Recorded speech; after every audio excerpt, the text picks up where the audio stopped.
Welcome to the Kill Count, where we tally up the victims in all our favorite horror movies and show you how they were made. I'm James A. Janice, and today we are once again looking at Killer Klowns from Outer Space, released in 1988. Killer Klowns from Outer Space is exactly what it sounds like, a schlocky 80s B-movie about a small town invaded by aliens who look like clowns. Sometimes it's hard to define exactly what a B-movie is, but there's no mistaking Killer Klowns for one. In fact, I'd say it's king of the B's, except for possibly the B's. What up, John Saxon? I first covered this movie on New Year's Day 2018, back when I was but a lad. It's a classic Kill Count episode, and I'm happy so many people still love it. But I want to throw some respect on this film with an upgrade that shows more of the craft that went into making it. Also, the count itself could use some revising. Y'all know what I'm talking about. Killer Klowns is the brainchild of Stephen, Charles, and Edward Chiodo, three brothers whose special effects work is the source of many a classic scene, like the kids scarring Large Marge in Pee-wee's Big Adventure. They did stop motion for Elf and a bunch of episodes of The Simpsons, and designed puppets and animatronics for Ernest Scared Stupid and Team America World Police. They're the guys who created The Critters, which Zorn covered on the Kill Count last year. Stephen Chiodo directed and co-wrote the film with Charles Chiodo, and both of them co-produced alongside youngest brother Edward. There's a lot of Chiodos, that name was on there a lot. It was kind of funny, that was a big laugh for us. They've been making short films with stop motion their entire lives, from middle school to college and beyond. But Killer Klowns is the only feature film they've written and directed, and they did so with the help of their friends and family. That gives Killer Klowns an earnestness and a rough edge to its filmmaking that only adds to its charm and appeal. This movie is a great example of what you can pull off with a small budget but boundless creativity. While the brothers had near complete creative control over the movie, they only had a budget of $2 million. That's not a lot to make a prop-heavy science fiction film with a bunch of monsters, but they managed to do it by calling in favors from people who enjoyed their work. The resulting homemade-looking movie is such a mood, and I mean that in the best of ways. It's colorful but dark, cheap but impressive, and paced expertly with constant clown gags throughout. It never lets up on the fact that these clowns are clowns. They're clowning all over the place. It's great. The tone is perfect, with wacky lines delivered in over-the-top ways, but at the same time completely straight. This movie knows exactly what it wants to be, and succeeds, thanks to both the effects and the cast, especially Grant Kramer as Mike. Dude is such a smarmy little guy. Sometimes it feels like he's almost making fun of us, the audience, with his line deliveries. Hurry, hurry, step right up. See the Circus Bizarro. But what really sells the movie is the clowns. They're fantastic, both scary and funny at the same time. No wonder they've become cult classic characters, appearing at Halloween Horror Nights many times over, Spirit Halloween, and in an upcoming video game, which Chelsea and I will definitely stream when it comes out on June 4th, so be sure to subscribe to Dead Meat Presents for that. I love Killer Klowns, and I know many of you do too. I can't wait to take another look at it. How many kills will come one, come all to this 3-ring recount? Let's find out and get to them. The movie begins with the world's greatest title song.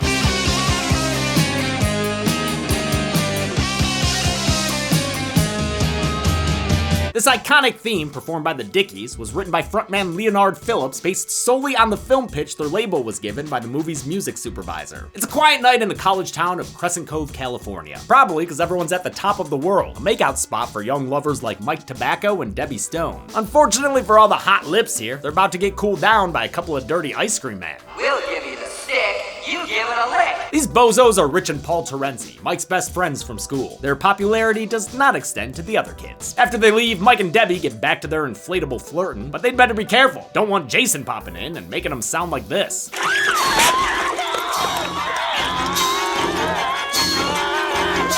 Actually, maybe Mike does want to make Debbie sound like that. But as soon as she sees a shooting star, she'd rather go find where it landed. Sorry, dude. I know you're trying to get with her, but just go with it. Kinda sounds like she's getting turned on by this. Come on, you can find it, Mr. Adventure. Mr. Adventure likes it. Hello. The fire in the sky also catches the eye of Farmer Gene Green. He and his good boy Pooh investigate and find a circus tent in the woods. That gets the farmer freaking pumped. He loves the circus. I love the circus. See, I told ya! Actor Royal Dano is a bit of a showman himself, having provided the voice of Abe Lincoln at Disney's Hall of Presidents. Green pokes around for a ticket booth, not noticing the red-nosed Ferratu inside. Oh shit, is that Clownable Patrol? Cause he's netting Pooh! Or maybe it's a flushing toilet, cause that Pooh be gone. The dog napping makes Farmer mad. Urgh, Farmer smash! Farmer rage! I'll tear this thing apart with my bare hands. But bare hands still conduct electricity. Mean Gene Green Tomato gets fried and thrown to the ground. He encounters the movie's first killer clown named Jumbo, who scores the first killer clown kill with a ray gun that makes the poor farmer sound like this. Mike and Debbie arrive later, still hot to explore, but the sight of a mystery circus tent dries her right up. Mike, on the other hand, is super jazzed now. He loves a good free wood circus. Guys, this place great or what? Yeah, dude, I love flatly painted walls and dim lighting. They do find some cool shit though, like these beep boopers. Good work, Mike. I'd be pressing that shit too. Even more impressive is when they end up on the far side of a matte painting. This so-called power chamber is a reference to the Krell chamber from Forbidden Planet. It tips Deb off that this ain't no circus. This ain't no carnival. This ain't no theater, neither. Welcome to a spaceship, motherfuckers. She's pretty concerned about that. Mike's more blasé. I've never seen anything like this before. Have you? No. There are certain lines that Chelsea and I quote all the time to each other. Like Homer Simpson's, "No it doesn't." It smells funny in there. No, it doesn't. Mike's "No" is one of those lines. I've never seen anything like this before. Have you? No. Seriously, man, do you even know how much of a little asshole you sound like? No. Further evidence that they're inside a UFO right now is a storage room full of cotton candy cocoons. Mike's optimism melts away like sugar in your mouth when he discovers the red face of Gene Green. They hide from a clown named Rudy who walks in as Mike recognizes another victim, his friend Joe Lombardo, who I'll go ahead and put on the count. And since these cotton candy cocoons have corpses inside, I will also add the 11 other cotton candy coffins we see. That's right, we're counting cocoons this time, baby. Nothing could go wrong. Mike and Deb manage to get away, but not before Rudy hits them with a fistful of popcorn. Popcorn? Why? Popcorn? Because the clowns, that's why. That's gonna do a lot of explaining in this movie, like these tracking balloon dogs. Balloon dog. Oh, I'm sorry, balloon da. Just skedaddle along after it, whatever it is. The popcorn gun was the most expensive prop made for the film, costing $7,000 and taking 6 weeks to build. And it only ended up working for the one shot. Other clown guns were much cheaper, made out of $10 Super Soakers from Toys R Us. Clowns are us. No, Toys R Us. Keep up, Mike! No. The balloon dogs, meanwhile, cost as much as a balloon, but they did need to coat the legs in latex to prevent it from being popped by pine needles on the ground. Mike and Deb haul ass and peel out, bouncing clowns left and right off their windshield as they flee. But that won't stop them for long. They on that Mikey My routine. We're only 20 minutes in, and the clowns are already waddling their dumpy asses to town, accompanied by more bitchin' music. The music in Killer Klowns is a crucial ingredient to its awesomeness. It was done by John Massari, who beat out dozens of other potential composers with a demo score set to the scene where Mike and Debbie first flee the spaceship.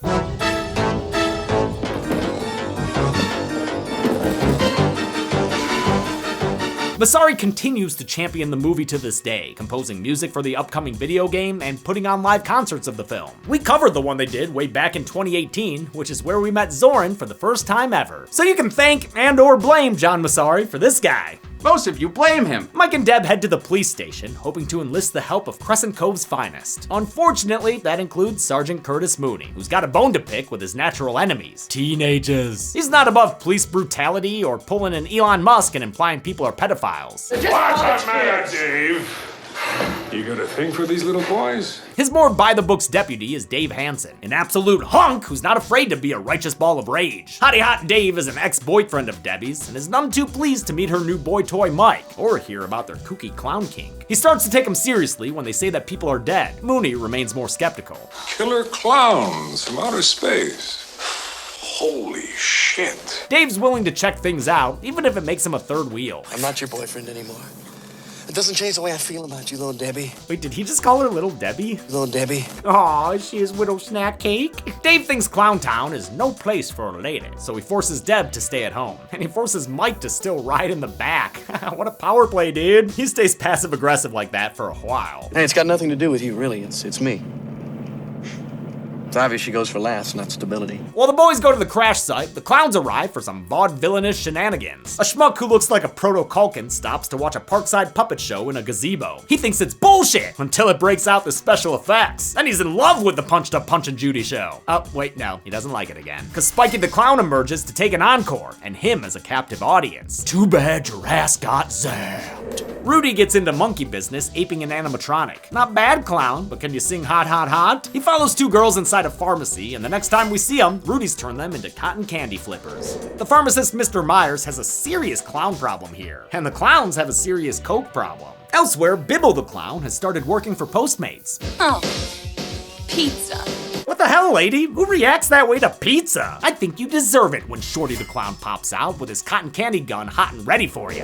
Another clown named Fatso pulls a similar gag with a violent valogram. We don't actually see him cocoon this lady, but that grimace tells me he's not in a merciful mood. The pizza bit actually took dozens of takes because little things kept messing up. First, they had to pop the clown head up on a rod through the pizza boxes, then a puppeteer had to stick his arm through the boxes and aim the gun correctly. A simple gag like that took hours to do.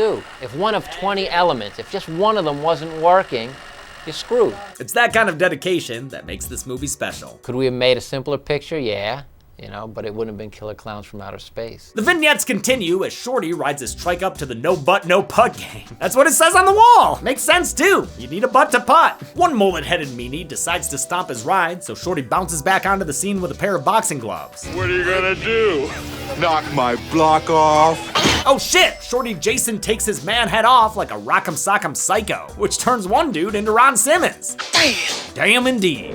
One of my favorite things about the clowns is that they're funny, but they're straight up evil too. They have no compassion for anyone. I mean, this one named Jumbo tries to brain a little girl with a mallet. Her mom interjects before it happens though, and that makes Jumbo mad. The Kyotos had a lot of experience with animatronics and puppetry thanks to their work in Critters. For Killer Klowns though, they opted to focus on production duties. While they designed the clowns, these nightmare-inducing animatronic suits were built by mechanical advisor Dwight Roberts. These so-called hero animatronic heads used for close-ups were cable-controlled and needed to be carefully directed.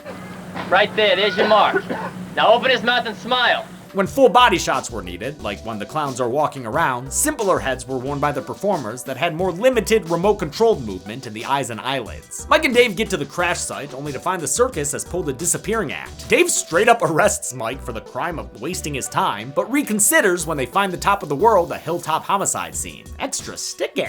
Amidst the cotton candy webs, they find a pair of specs belonging to Bob McReed, a youth played by a young Christopher Titus. We saw him during the opening credits, making Moody Moody and drinking brand beer. It's liquid bread. It's good for you. The discovery of Bob's glasses is enough for Mike to verify the kill for us. They got him. He's dead. Back at the police station, the phones are ringing off the hook, but Mooney's never met a clown call he couldn't drink away. He thinks this is a town-wide conspiracy, with everyone joining in on a Terenzi Brothers prank. Come on, man, people don't even like those guys. He gets a call from the pharmacist complaining about a Fresh Prince clown. Mooney hears the guy start screaming through the phone, and that can only mean one thing. They got him. He's dead. The clown chaos continues as a guy named Joe finds himself in a John Wayne racy with a clown named Slim. And it looks like he's driving nothing at all. It took about 3 hours to get this effect ready, which involved connecting headlights to the clown performer's feet and sewing his costume over the top of the rig he rode, which was attached to the bottom of the car. They wired it so the clown performer could control the rig's movements front to back and side to side simply by moving his wrists. Oh, that's incredible. That's great. Slim's clown car runs Joe off a nearby bridge. It crashes onto the ground and Joe meets a lightly toasted death. The car was supposed to fly much further during this stunt, but the cable pulling it snapped at the last minute. Action.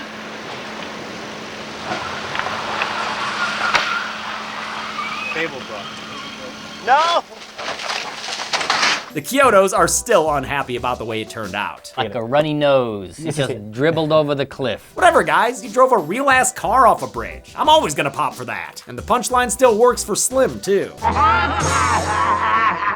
At home, Debbie's trying to shower off all the popcorn she's got on her. We get a little PG-13, but the ratings board pans the camera away to a creeping colonel on the ground. Its top secret won't be revealed just yet, but we do get more popcorn play popping off elsewhere. Jumbo disperses some in a dumpster outside of a fast food restaurant called Big Top Burger. A Big Top worker, who's also maybe a birthday boy, gets pulled in while taking out the trash. He becomes a midnight munchie for the trash monster. That is one jacked up Jack-in-the-Box. A group of people waiting at a bus stop get a visit from Slim and his Shady Shadow puppet show. Wow, so patriotic. These shapes are quite impressive for a guy who only has 4 digits. But this sinister Simpson's got something else on his mind. A motherfucking dinosaur! Mike and Dave drive by just in time to see Slim shadow ban the bus stop group to his bag of popcorn. Man, that took a Jurassic dark turn. Mike commandeers the police car to make a citizen's arrest, but Slim just hippity hops out of the way. He's gone. He went straight up. Dave radios Mooney for reinforcements, but the paranoid policeman still ain't having it. Fuck you! Over. He must still be traumatized from his time dealing with those Faber College clowns. With Mooney Looney, Mike and Dave decide to banana split up after they spot the Terenzi brothers and their runaway ice cream truck. Dave drives to the station while Mike asks his friends to help him warn the town about the alien invasion. The brothers Terenzi don't buy his story, but Mike gets them on board after saying they need to swing by Debbie's place. She's got 2 beautiful roommates with big boobs. A lot of the characters in Killer Klowns were based on and named after friends of the Kyoto brothers in real life. The cast of characters really are people that we knew. I mean, the Terenzi brothers are very good friends of mine, and we always had fun adventures with them doing stupid things as kids. And Mike Tobacco was always a ladies' man as well. Mike's actor Grant Kramer took the character and ran with it, coming up with some of his dialogue himself. Kramer's a 2-time kill count veteran, thanks to New Year's Evil and Willy's Wonderland, which he also helped produce. Mooney's reading about guns when Jumbo toddles into the station and pulls a classic clown gag to rain on his parade. Ew, why's that water kind of milky? Jumbo keeps the police station pantomime going, whoop whoop whoop whoop whoop, while Mooney jumps straight to the brutality again. Jesus, can we get a body cam on this guy? Mooney sticks Jumbo in a cell, but the clown unfurls a Where's Waldian noisemaker that grabs Mooney by the throat and slams him against the bars. Or at least we'll pretend it does. He's clearly a few inches away. What are you in for? Clown stuff! Dave arrives to find the station empty save for some footprints, which he follows like this were Boys in Blue's Clues. He discovers the bodies of Jumbo's 2 cellmates, who have been issued a saccharine death sentence they never deserved. He also comes across this absolute nightmare, a dead silent Sergeant Mooney turned into a puppet in a fate foreshadowed by an earlier line. Make a dummy out of yourself. But you're not gonna make a dummy out of me. It's a genuinely disturbing sight, and the scariest part of the film, especially when Jumbo Dunham starts talking. Don't worry, Dave.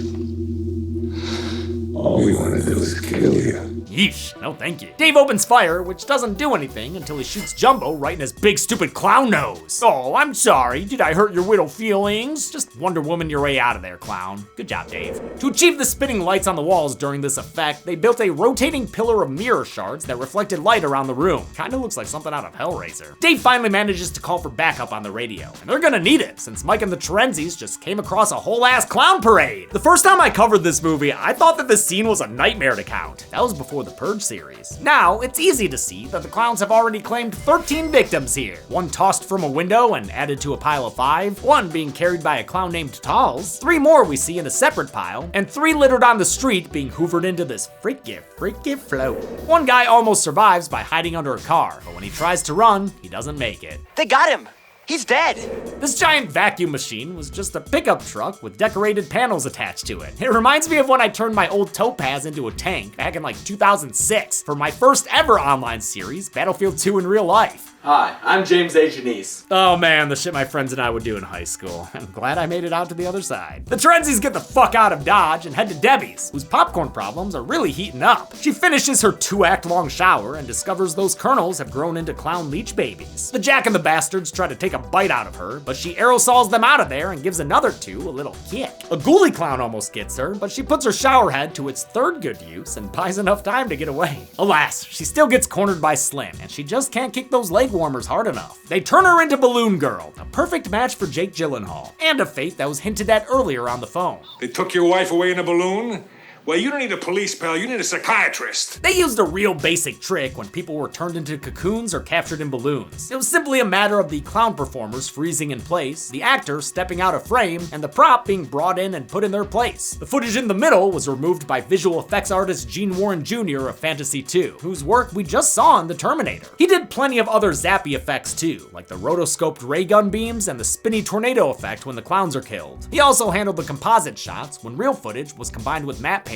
Mike and the Terenzis see Debbie getting taken away, so they follow in cold pursuit. Dave spots them and joins the chase, but an ill-timed brake check causes bumper-to-bumper car damage. Dave grabs a shotgun and hops in the ice cream truck as they head to the Boardwalk Carnival, beloved by clowns and vampires. All right! And Terenzis. The Crescent Cove Carnival was played by the Santa Cruz Boardwalk, the same location used in The Lost Boys and Jordan Peele's Us. The rest of Crescent Cove was mostly played by the nearby city of Watsonville. Outside the carnival's funhouse, a security guard sees an insane clown clown posse roll up. Aw, don't send in the clowns. They always bring me down. To achieve this clown carpool, they parked it over a false floor on a loading dock, which the clowns climbed through before exiting the vehicle. The clowns are here to spoil this guy's lunch break with dessert. What are you going to do with those pies, boys? Clown stuff. They pie until he dies, reducing him to a gloopy mess of cream and blood. Yeah, go ahead and put a cherry on top, shorty. It still looks like One big pile of shit.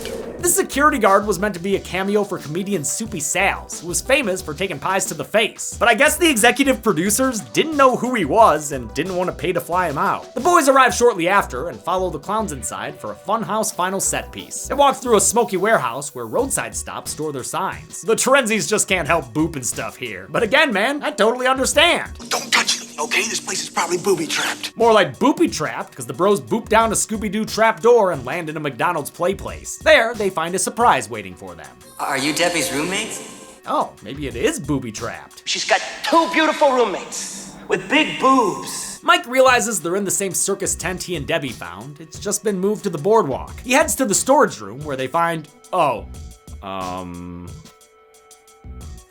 Oh, okay, let's see. 1, 2, 3. Oh, well, it looks like it goes 2 rows deep. Nope, no, it goes further back than that. Shit. Mike, where are you now, dude? I don't know what to count here. Can someone please make me a diagram? Writer Tim. Way ahead of you. Oh yeah, he is! Thanks to Tim's meticulous counting in these screenshots, we'll add 158 cocoons to the count. And no, we're not double counting the 13 we added earlier. We're professionals here, don't you worry. Mike and Dave try to double check Tim's work, but they're interrupted by a honkin' big boy named Chubby. The two hide and watch as Chubby picks out a cocoon that's nice and ripe, according to his touch, sniff, and sound. He pulls out the ultimate crazy straw to reveal what these clowns have been up to. They're turning people into grenadine for their ice cream treats. After the sweet tooth leaves, the pair finds Debbie in her balloon Bastille. Dave frees her with dubious firearm safety. Finally, Deb's back in the game. Dave wants to free more people, but they send in the clowns to disrupt their plans. Their escape is hampered by carnival hijinks like Beetlejuice worms and a fun-sized Sarlacc. Dave manages to kill Chubby and another clown with his shooting gallery skills. Someone get this man an oversized plushie. He runs out of ammo, forcing Mike to Monty Hall an escape route. Another door. Another door. Come on, Mike. Another door. Another door. You know, this would probably go a lot faster if you didn't announce it every time, Mike. You ever think about that? No. The trio is surrounded inside a final boss arena, but they're saved by a Deus Ex ice cream machine. I am the great and powerful JoJo. I command you to stop.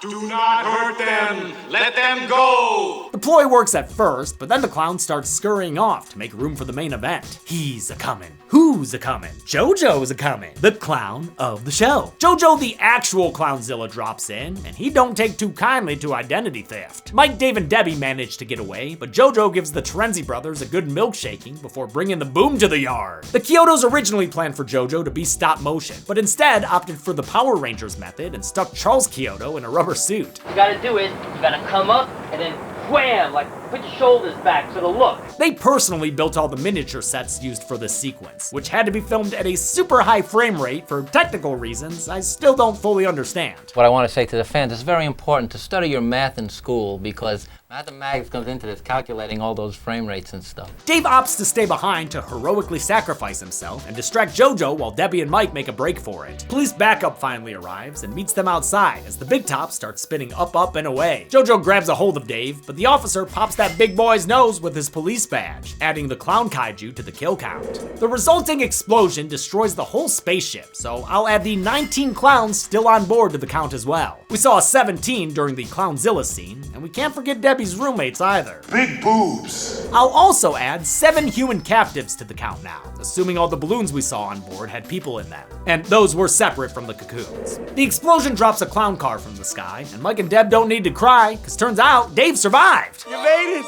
That's right. You made it. Dave was originally meant to die in the explosion, but test audiences wanted a more upbeat ending, so it's happy reunions all around. That includes the Terenzi brothers too. They also crystal skulled that shit. Dave completes his story arc of an aggressive ex who became a decent, understanding guy, and maybe even worked his way into a throuple. I mean, he do be rubbing Deb's shoulders there, and Mike don't seem to mind one bit. The movie ends with them thinking about cream pies before getting cream pied. I'm sorry. How many victims fit inside the Killer Clown's car of kills? Let's find out and get to the numbers. Wait, where'd Shorty go? Oh, Hey, Shorty, what are you here to do? Knock my block off.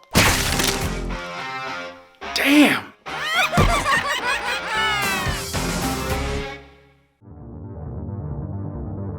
We counted 234 kills in Killer Klowns from Outer Space, way more than I did the first time thanks to Tim. Yay, Tim! The victims consisted of 16 male humans, 6 female humans, 21 male clowns, 2 female clowns, and a whopping 189 unknown cocoon and balloon victims. That gives us this pie chart that probably tastes like cotton candy, or popcorn, or bad.